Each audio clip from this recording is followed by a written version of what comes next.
Hello students, good morning. बेटा आप सभी का एक बार फिर से स्वागत है आपके अपने यूट्यूब चैनल कौशल एजुकेशन में।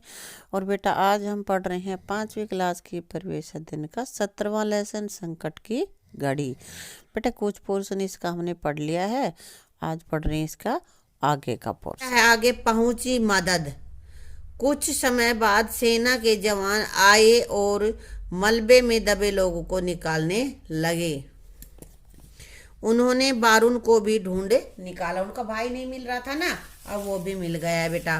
डॉक्टर एम्बुलेंस में ही घर वालों का घायलों का प्राथमिक उपचार कर रहे थे। डॉक्टर क्या कर रहे थे, हॉस्पिटल ले जाने की बजाय वहीं पर ही प्राथमिक उपचार कर रहे थे, एम्बुलेंस में ही, क्योंकि गांव का अस्पताल भी ढह गया था। अस्पताल था नहीं तो अस्पताल में कैसे इलाज करते। अगले कुछ दिन लोग हमारी मदद के लिए आए और कुछ दिन अगले दिन आए थे, उस दिन तो नहीं लेकिन अगले दिन लोग हेल्प करने आए। वे हमें खाने की चीजें, दवाइयाँ और कपड़े दे गए।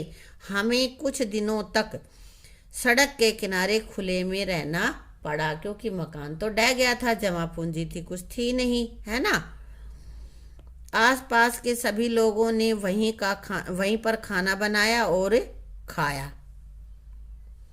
रात के अंधेरे में डर के मारे नींद ही नहीं आती थी। हर समय यही डर लगा रहता था कि भूकंप फिर से न आ जाए, यही डर उनको रहता था। ठीक है बेटा। जमीन के नीचे वह गहरा स्थान जहां से भूकंप आरंभ होता है, वह भूकंप का अधिकेंद्र होता है। कहते हैं ना भूकंप का केंद्र यहाँ था, भाई आज रेवाड़ी में था या पाली में था, देहरादून था, है ना। तो जिस जगह पे से भूकंप की शुरुआत होती है उसको हम भूकंप का अधिकेंद्र कहते हैं। किसी भी आपदा के समय कुछ सेवाओं व संस्थाओं की मदद ली जा सकती है। अपने अध्यापक या किसी बड़े से पूछकर नीचे लिखी सेवाओं और संस्थाओं से संबंधित तालिका को पूरा करो। तो बेटा यहाँ पे जैसे सरकारी अस्पताल है उसका पता और उसके फोन नंबर तुम्हें यहाँ लिखने हैं। पुलिस चौकी, नजदीक कौन सी पुलिस चौकी आती है तो उसका पता लिखना है, यहाँ पे उसके नंबर लिखने हैं। एम्बुलेंस के नंबर, एम्बुलेंस कहाँ से बुलाएं, फायर स्टेशन के, ये सारे पता तुम्हें लिखने हैं और फोन नंबर लेने हैं। ये बेटा तुम्हारे मम्मी पापा से, आसपास के लोगों से पूछ लेना, जहां तुम रहते हो उसके आसपास के नंबर ये तुम्हें पता होने चाहिए। ठीक है, ये तुम्हें कंप्लीट करना है अपने आप। यदि बाहुन का घर सुनसान स्थान पर होता तो उनकी मदद कौन करता। कहता है उस समय अगले दिन उनके लिए सहायता भी आ गई थी, है ना। तो अगर उसका घर होता भाई सुनसान जगह पे तो कौन करता, कोई नहीं आता बेटा, क्योंकि किसी को पता ही नहीं चलता कि भूकंप आया है कि नहीं आया है ना।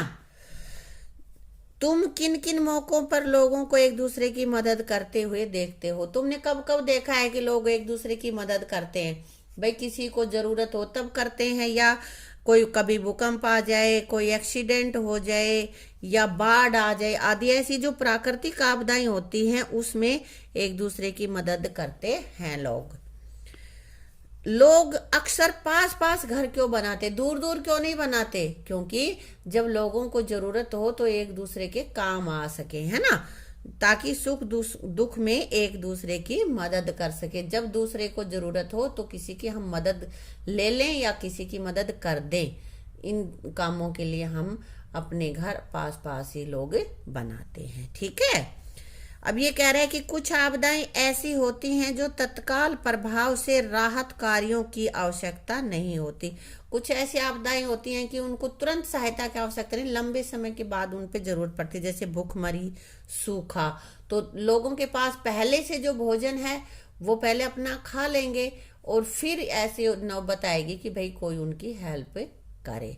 ठीक है। अब बेटा आगे ना कुछ ये क्वेश्चन आंसर है, ये मैं तुम्हारे लिखवा के करूंगी, यहाँ पे इतना स्पेस नहीं। अब देखो ये पिक्चर, देखो ऊपर पिक्चर बनी हुई है ना, कह रहे हैं कि इसको देखो और ये बताओ कि इसमें किस प्राकृतिक आपदा का जिक्र हुआ है। देखो हेलीकॉप्टर, लोग घरों की छतों पे खड़े हैं, कहीं पानी पानी दिखाई दे रहा है, ये लोग देखो पानी में फंस रहे हैं ना। तो ये किस तरह की क्या आपदा आ रही है इस समय, तो इसमें बाढ़ का चित्र दिखाया गया, बाढ़ आ गई है ना। हाँ, बाढ़ किस किस कारण से आती है, किस वजह से बाढ़ आ जाती है? अधिक वर्षा व बांध टूटने पर बाढ़ आ जाते। नदी का कोई पुल टूट गया, बाढ़ जो बांध रखे होते हैं कि नदी का पानी ना आए शहरों की तरफ और वो टूट जाए तो फिर बाढ़ आ जाती है। अब ये भी जानो, ये जान लेते हैं क्या, बिहार की कोसी नदी को बिहार का शोक कहा जाता है। क्यों कहा जाता है बिहार का शोक? क्यों कहा जाता है बेटा? क्योंकि यह नदी हर साल अपने तटीय इलाकों में बाढ़ लाती है। इसकी वजह से हर साल बाढ़ आती है, लोग मारे जाते हैं, इसलिए इसको बिहार का शोक भी कहा जाता है। अब बेटा यहाँ पे है ये चित्र, और है एक चित्र, देखो इसमें क्या हो रहा है, क्या दिख रहा है तुम्हें? लोग ऊपर तक जा रहे हैं, आग की लपटें निकल रही है ना, और पानी डाला जा रहा है उस पे, ऐसा ही कुछ है ना। तो यहाँ ऐसा लग रहा है जैसे आगजनी हो गई, आग लग गई है ना। तो आग लगी हुई है मकानों में। ये देखो पुलिस की गाड़ियां भी हैं, ये जमा का निशान है। ये किसकी गाड़ी है? ये फर्स्ट एड एम्बुलेंस है, स्वास्थ्य विभाग की गाड़ी है ना। तो बेटा यहाँ देखते हैं फायर ब्रिगेड के अलावा किन आपातकालीन सेवाओं की गाड़ियां दिख रही हैं। तो जहां आग लगी है वहां तो फायर ब्रिगेड की गाड़ियां होंगी, क्योंकि फायर ब्रिगेड से ही पानी की बौछारें की जाती हैं और आग को बुझाया जाता है ना। तो अब इसमें और क्या क्या कौन कौन सी सेवाएं तुम्हें दिखाई दे रही हैं बेटा? एक तो पुलिस है और ये स्वास्थ्य विभाग की गाड़ियां हैं, एम्बुलेंस है। तो यहाँ हमने लिख दिया पुलिस और स्वास्थ्य विभाग, क्योंकि लोग कुछ इंजर्ड होंगे, घायल होंगे, उनको अस्पताल ले जाएगा। और पुलिस इसलिए कि अफरा तफरी ना मच जाए, लोगों में भगदड़ ना हो जाए, कोई अराजक तत्व कुछ गलत ना करे, इसलिए पुलिस भी होती है। हाँ, फायर ब्रिगेड के कर्मचारी आग बुझाने के अलावा और क्या कर रहे हैं? आग तो बुझा ही रहे हैं, लेकिन उनके अलावा और क्या कर रहे हैं? देखो इधर ये तो पानी की बौछारें कर रहे हैं, और ये आग में फंसे हुए लोगों को निकाल रहा है ना। तो इमारतों में फंसे लोगों को निकाल रहे हैं, ठीक है। अब इन लेते हैं इसके क्वेश्चन आंसर। तो पहला क्वेश्चन हमारे पास है, भूकंप में जिन लोगों के घर नष्ट हो जाते हैं उन्हें खाना और कपड़े कहाँ से मिलते होंगे? तो कहाँ से मिलते हैं बेटा? उन लोगों को सरकार के द्वारा या विभिन्न सामाजिक व धार्मिक संस्थाओं के द्वारा खाना और कपड़े मिलते हैं।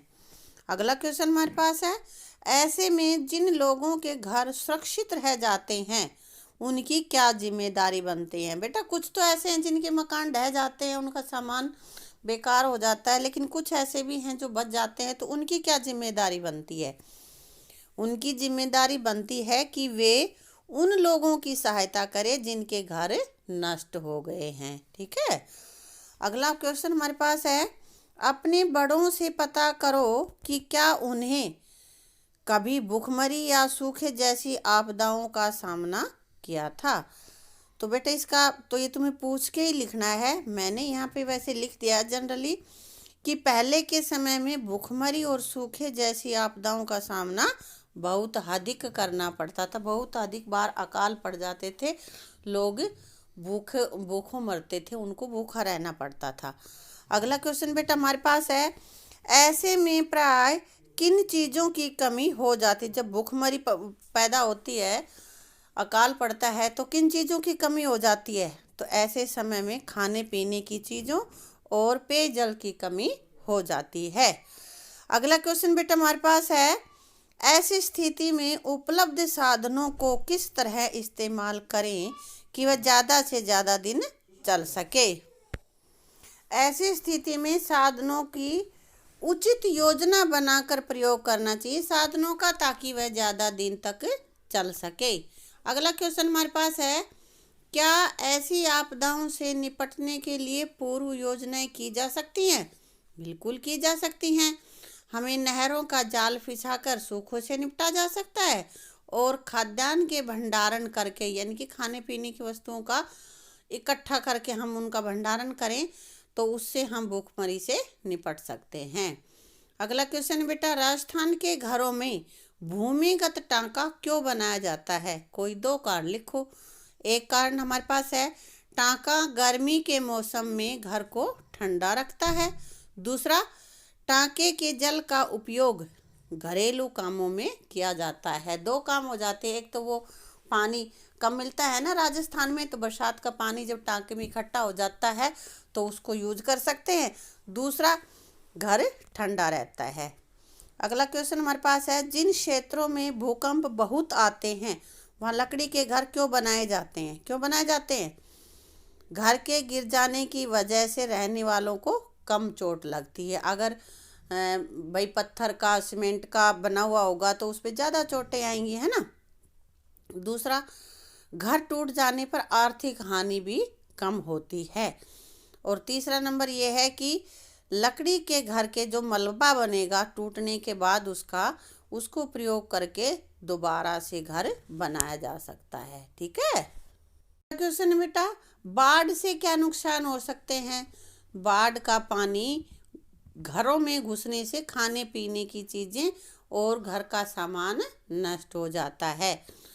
दूसरा नंबर, मनुष्य और जानवर मर जाते हैं, बाढ़ में बह जाते हैं ना।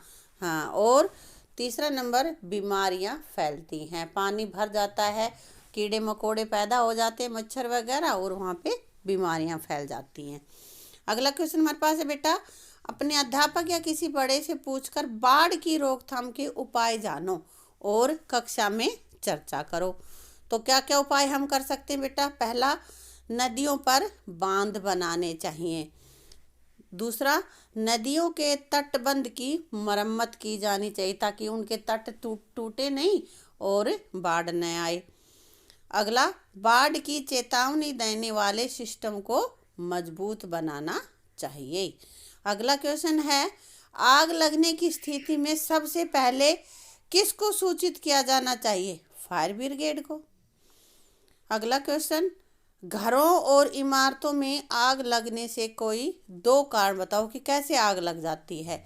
तो नंबर 1, रसोई गैस लीक होने से, और नंबर 2, बिजली के शॉर्ट सर्किट की वजह से। मुख्य तो दो ये वजह हो सकती है, बाकी तो और भी कारण हो सकते हैं बेटा। ठीक है। अगला क्वेश्चन है, इन शब्दों की सहायता से बाढ़ पर एक रिपोर्ट तैयार करके कॉपी में लिखो। तो शब्द कौन कौन से बेटा?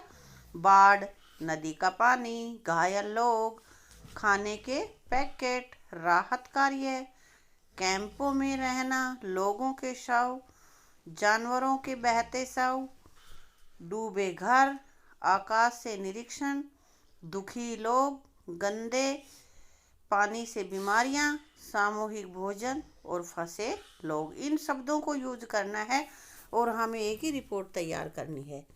तो देखो, कई वर्ष पहले केदारनाथ में भयंकर बाढ़ आई, हमें इन्हीं शब्दों का यूज करना है बेटा।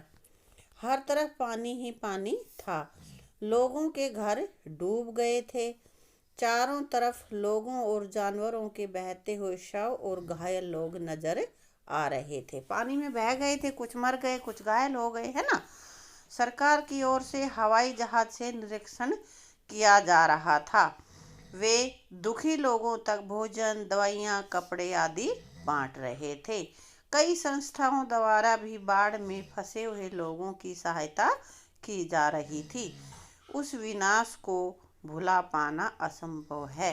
तो बेटा, इन्हीं शब्दों का प्रयोग करके मैंने कुछ छोटी सी एक रिपोर्ट लिखी है यहाँ पे। तुम इसके अलावा भी अपने शब्दों में लिख सकते हो, ये तो मैंने एक सैंपल दिया है तुम्हें। ठीक है, देख लेते हैं कौन सा हमारी ये स्टेटमेंट दे रखी है सही है, कौन सी गलत है। अगर रसोई घर में कुकिंग गैस लीक हो रही हो तो घर के सभी पंखे चला देने चाहिए। भाई गैस लीक हो जाए तो पंखे क्यों चलाएंगे? पंखे वो तो पूरे घर में फैल जाएगी वो गैस, तो पंखे हमें नहीं चलाने चाहिए, ये गलत स्टेटमेंट है। काम खत्म होने पर गैस का रेगुलेटर बंद कर देना चाहिए, बिल्कुल बंद कर देना चाहिए और हमेशा याद करके उसको बंद ही करना चाहिए, ये राइट है। यदि बिजली की तारों में आग लग जाए तो पानी डालकर आग बुझानी चाहिए, गलत। अगर हम बिजली के तारों में लगी आग को पानी डालकर बुझाएंगे तो करंट लग जाएगा हमें भी।